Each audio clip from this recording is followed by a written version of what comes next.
நம்ம வீட்டில் இன்றைக்கி மத்தியானம் லஞ்ச் பார்க்கலாம் என்னென்னு. சுட சுட சாதம், கோழி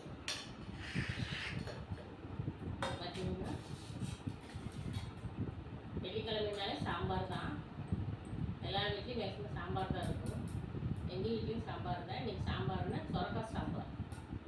அதுதான் சொரக்காய் சாம்பார். அப்புறம் கீரை பொரியல்.